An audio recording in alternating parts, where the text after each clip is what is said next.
Nós vamos, nesse instante, estar realmente com os corações abertos para que possamos recepcionar essas vibrações de paz, de tranquilidade. Ao excelso Mestre Jesus, nós rogamos pela vossa presença junto a nós, nos amparando através dos vossos prepostos. Que todos nós, encarnados e desencarnados, possamos sair daqui em condições melhores do que quando chegamos. Que a sua paz seja uma constante em todos nós, bem como alcançando todas as famílias aqui representadas.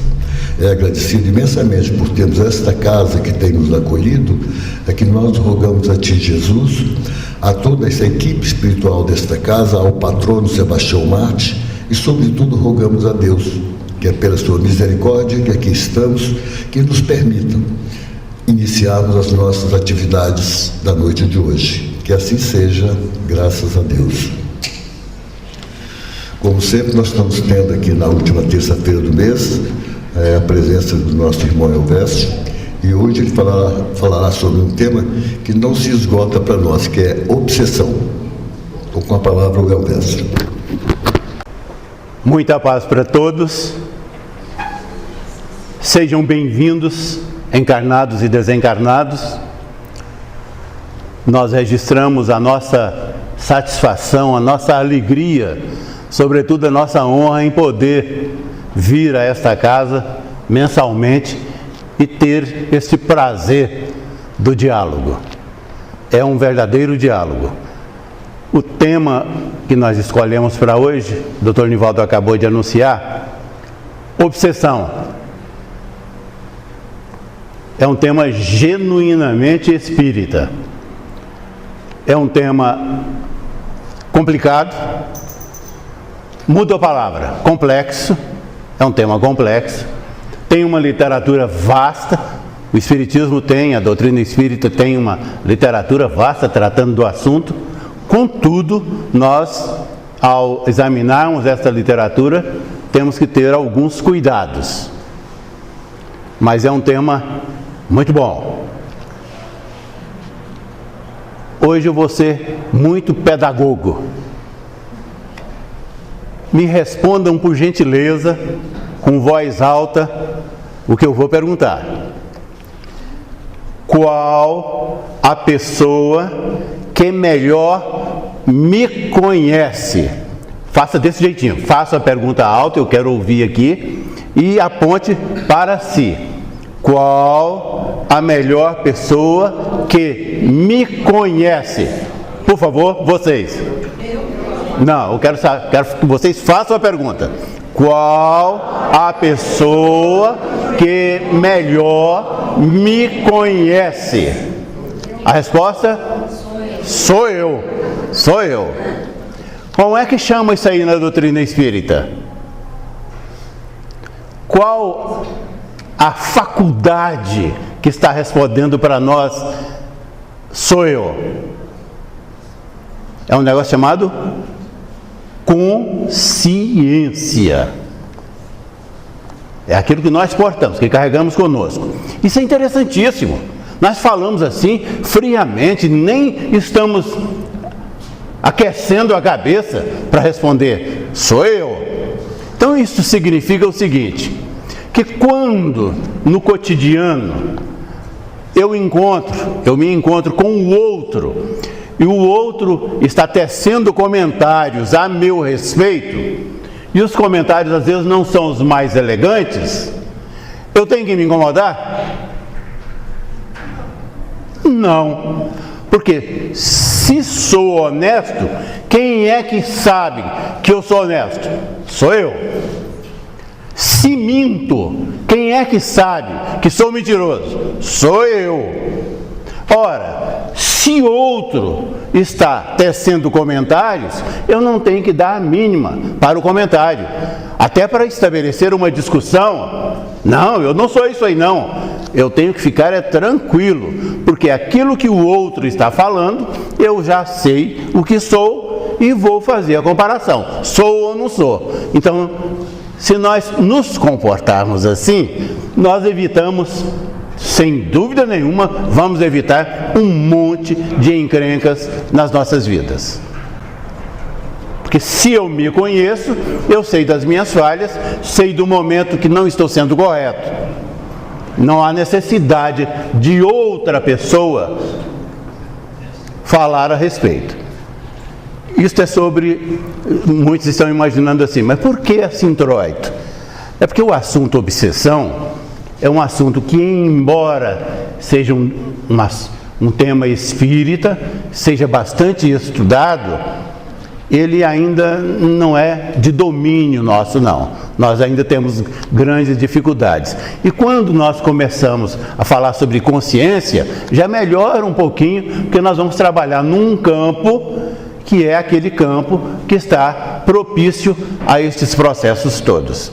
Então nós estamos aqui espíritas, encarnados e desencarnados, no Centro Espírita Sebastião Mártir. Estávamos dizendo agora mesmo para uma colega nossa que está aqui, é o primeiro centro de Brasília.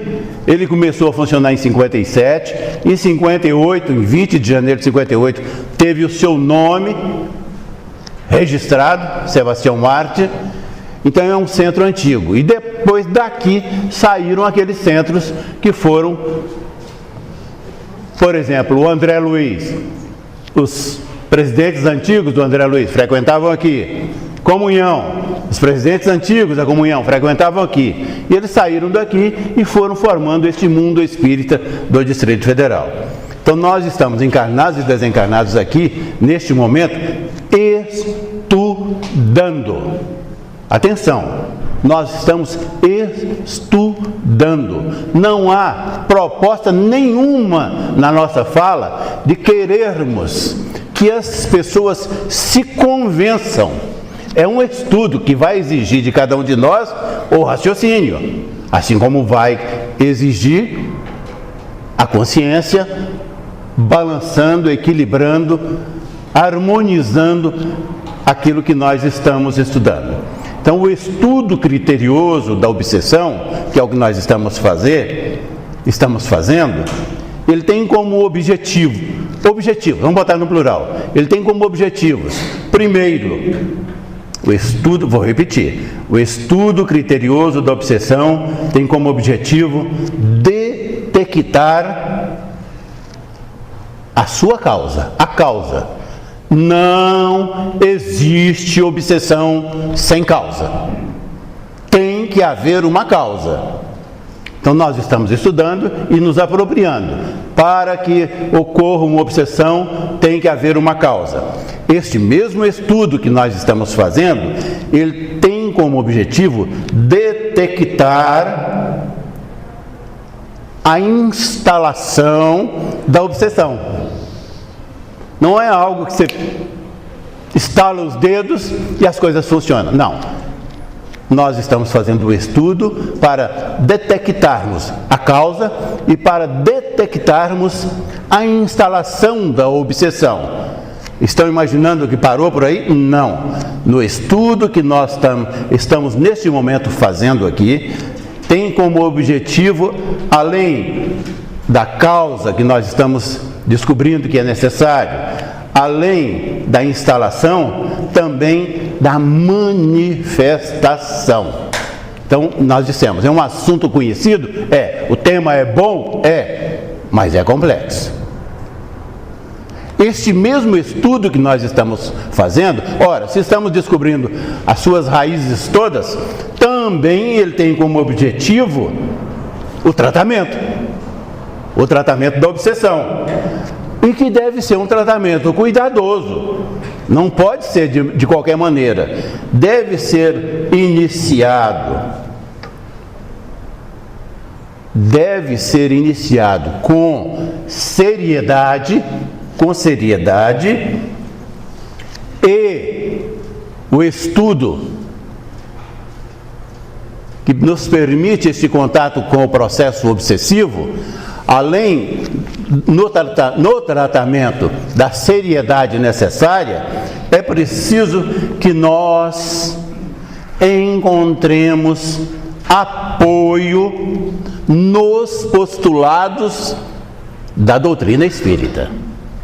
Porque nós vamos encontrar por aí afora um monte de coisas. Então é necessário que o nosso estudo todo esteja ali sedimentado no Espiritismo. E exatamente por isso, os conceitos que nós vamos tratar sobre obsessão, eles estão sendo retirados das obras básicas. Lá no livro dos médiuns, claro que nós não vamos ficar desenvolvendo conceitos aqui, não, nós vamos apenas passarmos rapidamente, porque a chance do estudo, ela está para cada um de nós.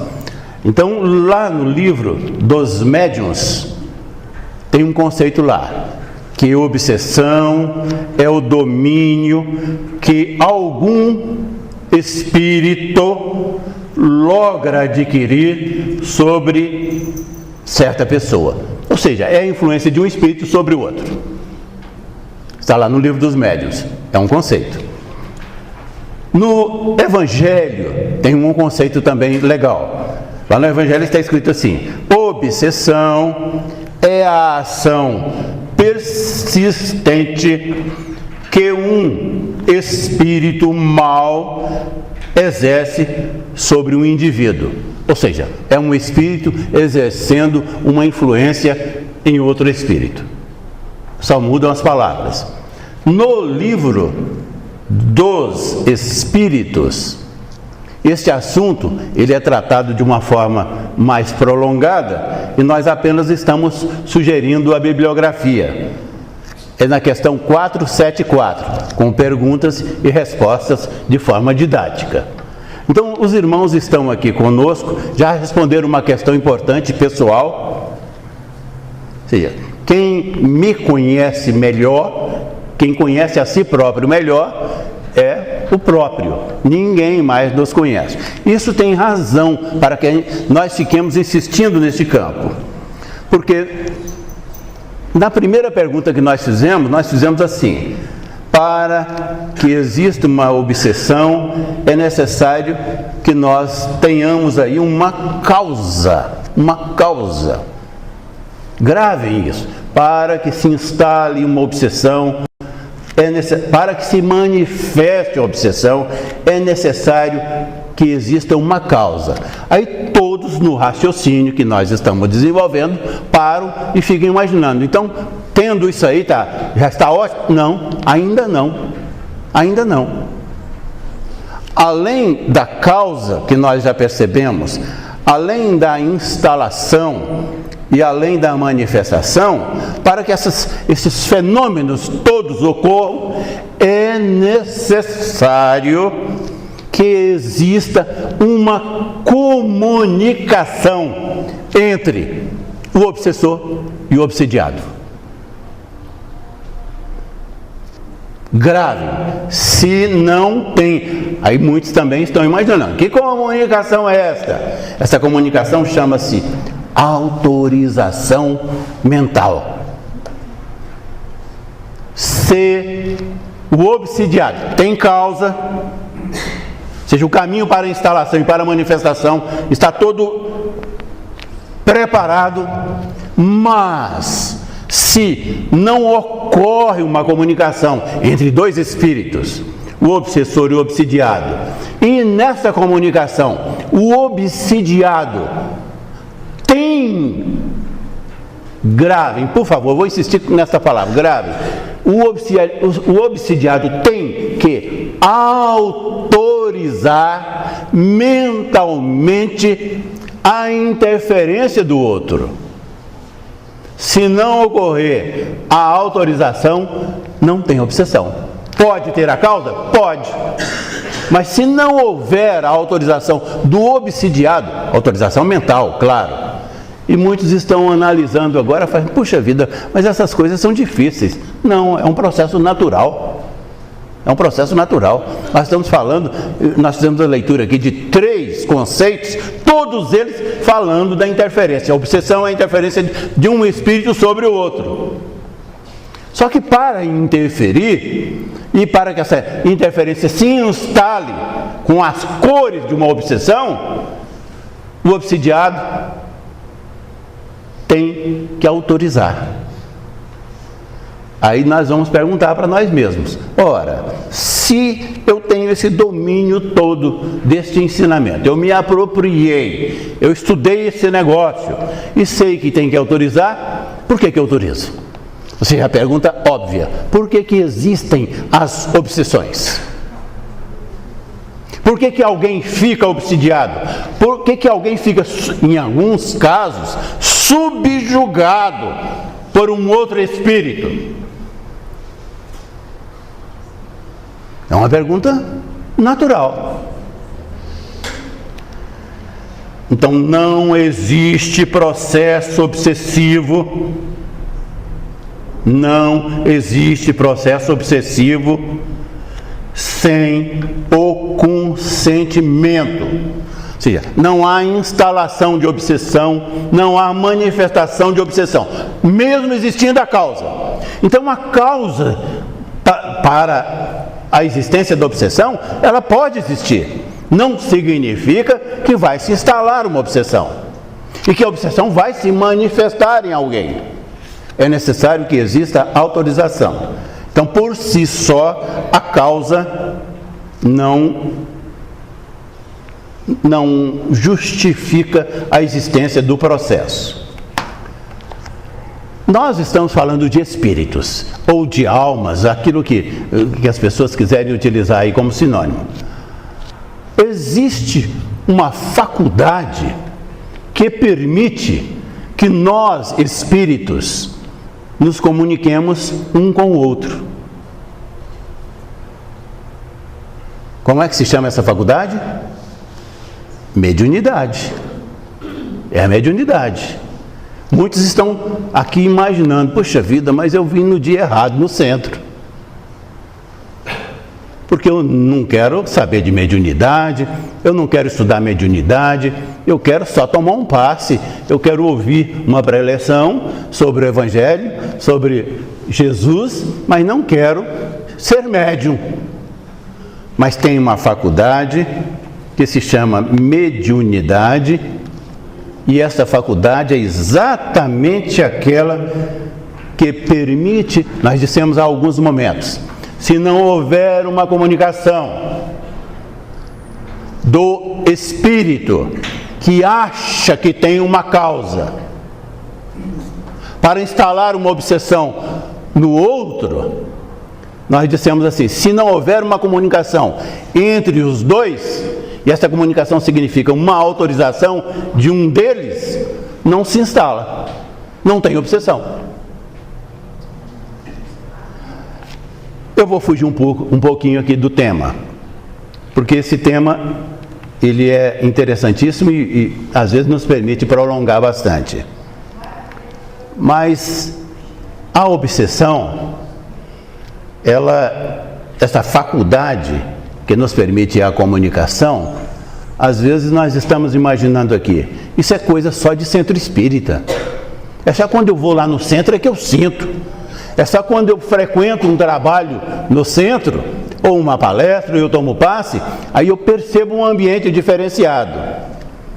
A faculdade mediúnica, ela é inerente a qualquer alma, a qualquer espírito, encarnado e desencarnado. Encarnado e desencarnado. Estas coisas a gente deve ser bastante criterioso para dizer, porque às vezes nós ficamos pensando coisas assim. Hoje, o percentual de obsessões que invade a alma humana nessas interferências todas com a autorização mental não é um percentual elevado, não. Nós imaginamos que sim. Imaginamos, às vezes, até para fugir da própria responsabilidade. Nós colaboramos, nós estamos ali participando de uma interação, espírito a espírito, mas é muito mais fácil eu me justificar que estou agindo daquela forma porque estou sendo vitimado por alguém no processo obsessivo, do que reagir, do que não fazer. Mas nós dissemos que a nossa consciência, que é uma faculdade, ela está atenta. E quando assim reajo, ela vai me dizer intimamente, ela vai me cutucar e vai dizer assim: mas você não se conhece, você não conhece você não sabe dos seus limites? Eu vou utilizar um exemplo simples aqui. Quem mentiu no processo? Foi você, foi o outro? A minha consciência, ela vai estar me dizendo: a mentira é minha, não é do outro. Eu estou apenas argumentando para não assumir uma responsabilidade. O que é que os irmãos estão, mais ou menos no raciocínio que estamos conduzindo, descobrindo? Descobrindo que nesta comunicação, ela não é uma comunicação que vai escolher: você é médium, então nós vamos fazer o processo. Você não é médium, você não tem nada a ver com isso. Não. Todos nós, seres humanos, somos médiuns. É inevitável. Claro que nós não vamos... Hoje nós temos uma aula aqui em cima ainda sobre mediunidade. Lá a gente aprofunda um pouco, que nós vamos lá para o livro dos médiuns e vamos estudar alguns detalhes. Aqui não. Aqui nós estamos dizendo que somos médiuns, todos nós. Vem uma pergunta óbvia: por quê? Por que eu sou médium? Eu nunca pensei isso. Eu sou espírita, eu sou cristão, mas médium, na acepção, quando fala a palavra médium, a pessoa treme. Quem não é do ramo, treme.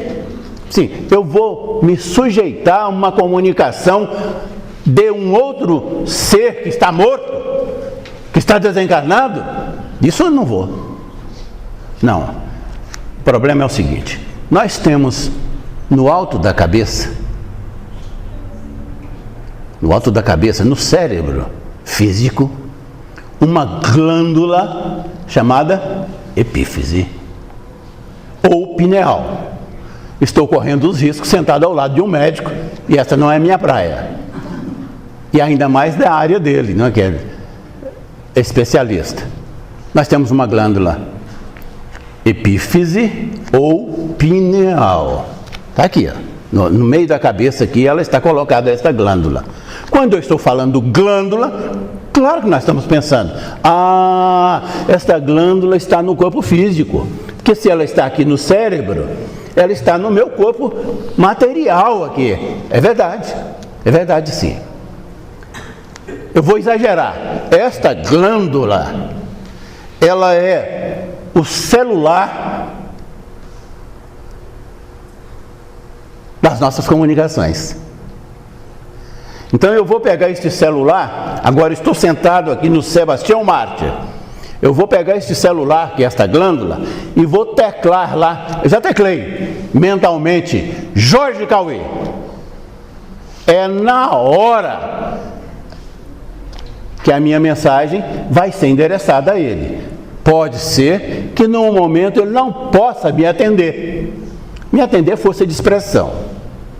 Ele nem registre o meu pensamento. Mas é tira e queda.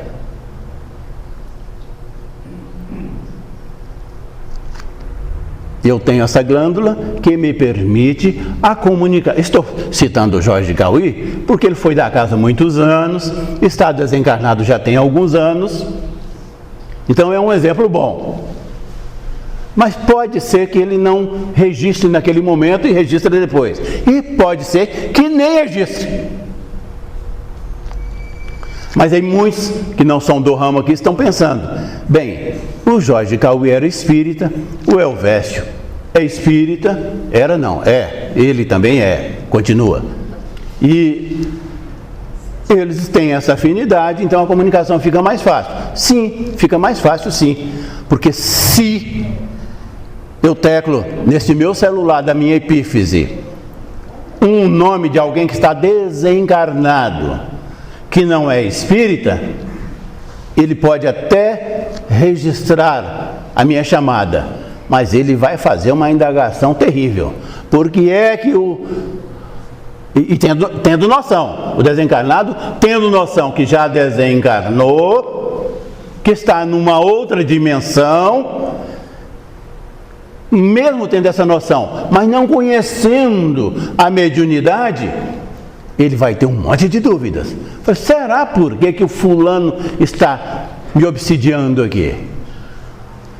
Obsidiando, eu que estou exagerando, porque nós utilizamos essa expressão com muita frequência, e no entanto, as obsessões, quando elas se instalam, das obsessões que nós achamos que é obsessão, 80% não são.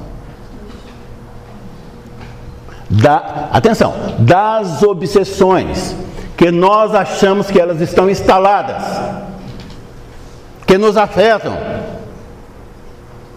mais ou menos uns 80% delas não são obsessões. Vão tremer na cadeira agora. São o quê? Auto-obsessão. Não são obsessões, são. Mas dela pode derivar, aí é outra conversa. Mas sem medo de errar, dos processos obsessivos que nós achamos que seja processo obsessivo, 80% deles não são obsessões. É um processo de auto-obsessão. Claro que eu não vou entrar nesse tema, porque esse tema é espetacular. E já estou com a autorização da direção, combinando com vocês, que lá no dia 24 de setembro, que é a última terça-feira do mês de setembro, nós vamos falar sobre auto-obsessão. Nós vamos verificar que mistério é esse. Mas deixa eu continuar a epífise aqui. Então essa glândula, ela existe aqui na minha cabeça, no meu cérebro, e é o meu celular, é o meu aparelho de conversa com... Eu disse assim, com Jorge Cauí, que está desencarnado. Mas não é só não. Eu posso também, com a epífise, me ligar a alguém que está encarnado ou reencarnado. Encarnado, reencarnado para reencarnado. No frigir dos ovos, o que eu estou dizendo? Que existe obsessão entre aqueles que estão encarnados. Um encarnado com o outro. Ou seja, eu posso obsidiar outro encarnado. Eu posso obsidiar, atenção, a epífise está aqui.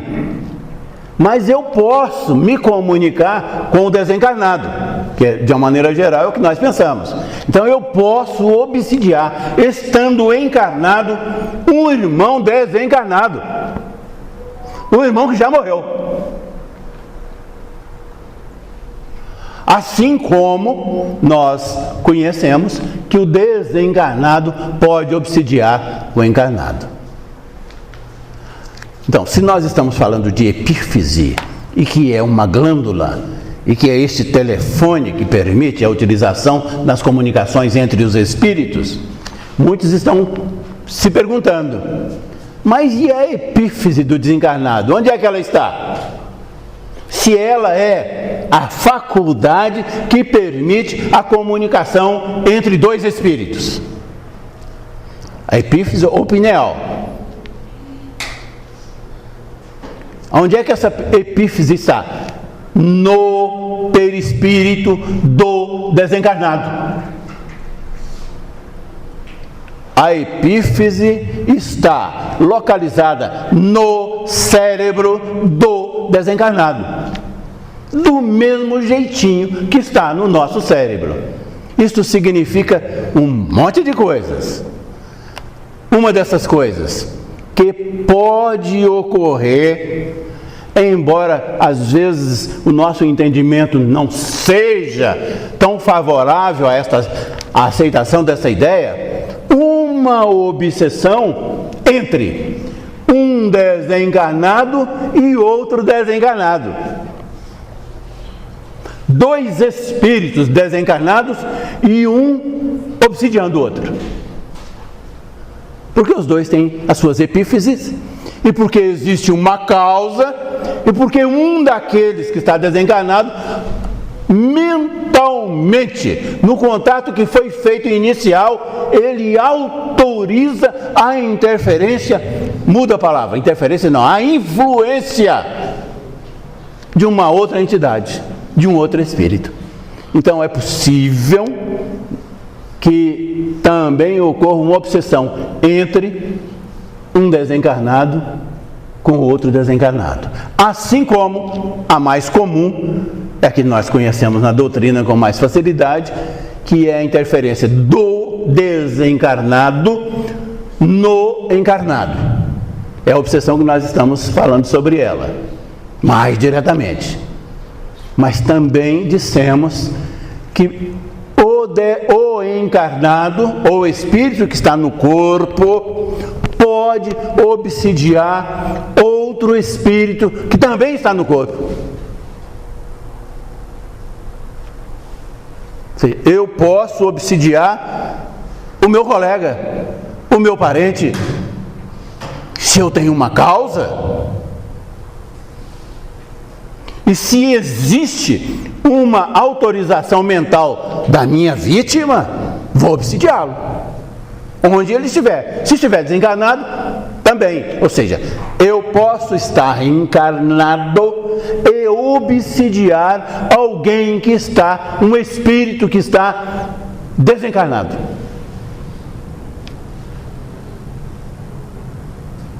Aí nós dissemos lá no início, a obsessão é um assunto espírita, é um assunto do espiritismo, não é um tema comum, é da ciência da alma que sai o vocábulo obsessão, é da ciência do espírito.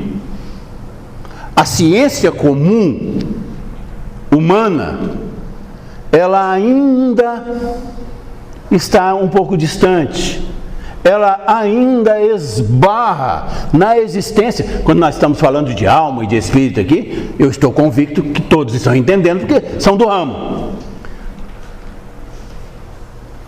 Mas a ciência humana, ela ainda não conseguiu se aproximar da existência da alma. Ora, se ela não conseguiu esta aproximação, não há como falarmos dentro deste assunto para alguém que seja só da ciência comum física, porque eles não aceitam nem a existência da alma. Quando eu falo não aceitam, eu estou generalizando e correndo muitos riscos. É porque a nossa palestra é rápida, o horário já venceu e eu estou aqui tentando deixar bem claro uma ideia. Mas é assim que funciona. Nós temos no mundo, os advogados aqui dominam isso. Nós temos no mundo jurídico um estudioso chamado César Lombroso. O Lombroso, o mundo jurídico não aceita a teoria lombrosiana, não. Mas o Lombroso ele defendeu a sua ideia, já tem tempo isso, que o espírito reencarnante consegue imprimir na sua face física o retrato da sua alma. Teoria lombrosiana. Nós estamos falando de um cientista, mas são raros aqueles que transitaram e transitam pelo caminho da ciência normal, comum, que têm esta facilidade de aceitarem a existência de um espírito, de uma alma, que é um ser imortal.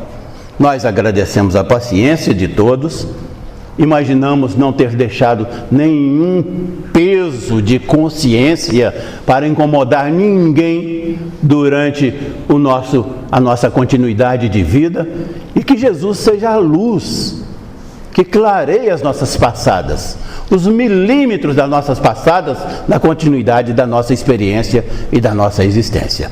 Muita paz para todos. Muito obrigado. Querido Mestre Jesus, do fundo da alma nós agradecemos pela oportunidade que recebemos na noite de hoje sobre os esclarecimentos, ao qual todos nós temos a possibilidade de passar por isso. A maneira de fazer é vencer a nós mesmos, para que eles não consigam penetrar nos nossos pensamentos. E temos a certeza que os nossos anjos guardiões e aqueles que nos tutelam, eles estão sempre tentando nos guardar. Que nós, encarnados e desencarnados, saiamos daqui hoje em condições bem melhores do que quando chegamos. Agradecidos por termos a casa de Sebastião Marte, que tem nos acolhido, é que nós rogamos a Ti, Jesus, a toda a equipe espiritual trabalhadora desta casa, ao patrono Sebastião Marte e a Deus, sobretudo, que nos permita encerrarmos esse encontro da noite de hoje. Que assim seja, graças a Deus.